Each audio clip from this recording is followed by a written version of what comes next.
కిరాయి హంతకుల చేత హతమార్చాలని చూస్తున్నారు. నా ప్రాణానికి హాని కలిగితే దానికి కారణం నారా లోకేష్. నేను స్థానికంగా ఉన్నవాడిని, ఎవ్వడికీ భయపడను. జిల్లా ఎస్పీ గారికి కంప్లైంట్ చేయటం జరిగింది. యువతను పాడు చేస్తున్న నారా లోకేష్ మా నాన్న మీద ఒక్క రిమార్క్ చూపించండి. రామారావు మనవడిగా పుట్టి డబ్బు కోసం పాకులాడుతున్నావు. పెద్ద పెద్ద నాయకులున్నారు, వారు బయటికి రావాలి. లోకేష్ మంగళగిరిలో పోటీ చేసినా గెలవడు. అవినీతి గురించి ప్రశ్నిస్తే రంగబాబు చెడ్డోడా, వాటి గురించి సమాధానం చెప్పాలి అని రాయపాటి రంగబాబు మీడియా సమావేశంలో అన్నారు. థ్రెట్ అనేటువంటిది ఒకటి వైజాగ్ నుంచి అంట చౌదరి. చంద్రబాబు ఎన్నున్నా చంద్రబాబుని మనం కాదనకూడదు. ఎంత ఆయన చేసినా మిగతా కులాలలాగా మనం బయటకు పడవంగా, మనం ఎదుగు పడతారు మీరు బయట అని మాట 12 నిమిషాలు కాల్ అయింది. తర్వాత మళ్ళీ కాల్ పెరిగి నువ్వు కనుక ఈ రోజు నుంచి విరమించుకోకపోతే నీ సంగతి తేలుస్తాను, నిన్ను నీ కుటుంబాన్ని తేలుస్తాను. ఎంత కావాలండి మనకి ఒక కుటుంబం నడవటానికి? ఎంత కావాలి? ఒక లిమిట్ ఉందా? మిమ్మల్ని నమ్మారు, పార్టీ నమ్మారు, ఎన్టీ రామారావు నమ్మొచ్చారు. నమ్మొచ్చినప్పుడు మీరు ప్రజల కోసం చేసేవాళ్ళు అయితే ఎన్టీ రామారావు ఎట్లా ఇచ్చారండి? టికెట్లు ఎట్లా ఇచ్చారు? డబ్బులు తీసుకొని ఇచ్చారా? చెప్పవయ్యా లోకేష్, నువ్వు ఆయన మనవడి. ఇక్కడ మా నాన్న 40 సంవత్సరానికి రాజకీయం ఉన్నారు. నేను చేయాలంటే ఎన్నైనా చేయొచ్చు అవినీతులు. ఒక్క రిమార్క్ చూపించయ్యా, ఒక్క రిమార్క్ చూపించు.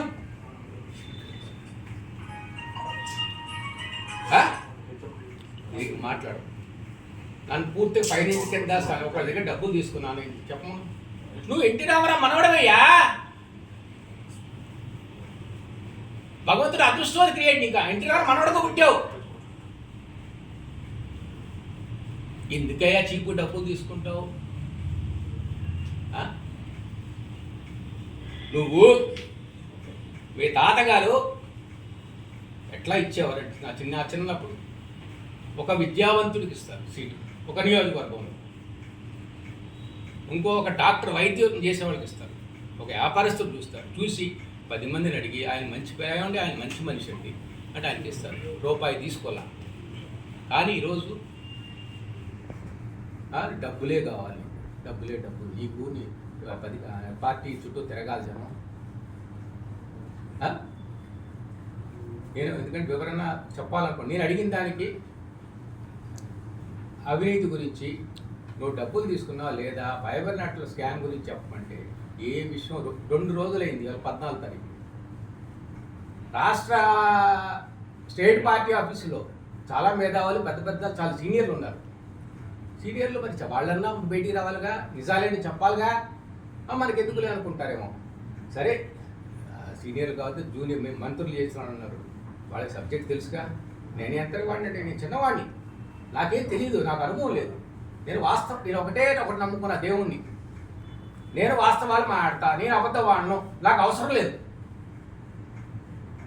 నాకు జవాబు ఇవ్వండి. ఈరోజు నన్ను చేసావు. ఏం చేశారు వాళ్ళు 2 రోజుల నుంచి?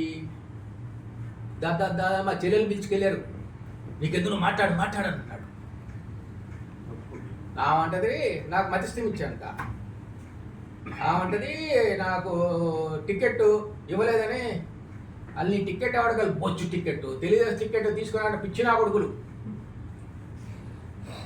గెలవదు. అరే నిన్న కాక మొన్న పాఠశాల గారి దగ్గర తలా 10 కోట్లు ఇస్తున్నారుగా. బోడే ప్రసాద్ గారు పాపం నమ్మారు. ఆయన నమ్మి 4 ఏళ్ళు 5 ఏళ్ళు పనిచేశాడు. నీకు కళ్ళ మంద కనపడుతుందండి. పొద్దున్న 10ంటికి ఏమన్నా బాబు గారిని కలుగుతారు, సాయంత్రం 4ంటికి ఏమన్నా ఈయన్ని యోగడం ఆప్ చేసేది ఏంటైనా. అరే come on talk, why don't you talk? నువ్వెందుకు చెప్పరు? ఎందుకు మాట్లాడవు? నీకెందుకు భయం? మాకు అవినీతి గురించి చెప్పు రా. నీ నియోజకవర్గంలో దేవుడి దగ్గర దండం పెడతారా? ఇద్దరం కలిసి ఒట్టేద్దారా? నువ్వు తీసుకోవాలని చెప్పు. నీకు ఓంగి నమస్కారం పెడతాను. Lokesh, this is my challenge. నువ్వు గెలవు. అక్కడ ఈరోజు ఎంతమంది ఫోన్ చేస్తారండి? పద్మశాలీలు, అక్కడ ఉండేవాళ్ళు పెద్ద నాయకులు ఎంతమంది ఫోన్ చేశారు? ఏమండి మా కళ్ళు తెరిపించారండి. మీరు చెప్పేది 100% నిజమండి. రండి సార్ అంటే వస్తానమ్మా, సమయం వచ్చినప్పుడు వస్తాను, ప్లీజ్ ఇప్పుడు నేను రాలేని పరిస్థితి చెప్తున్నాను.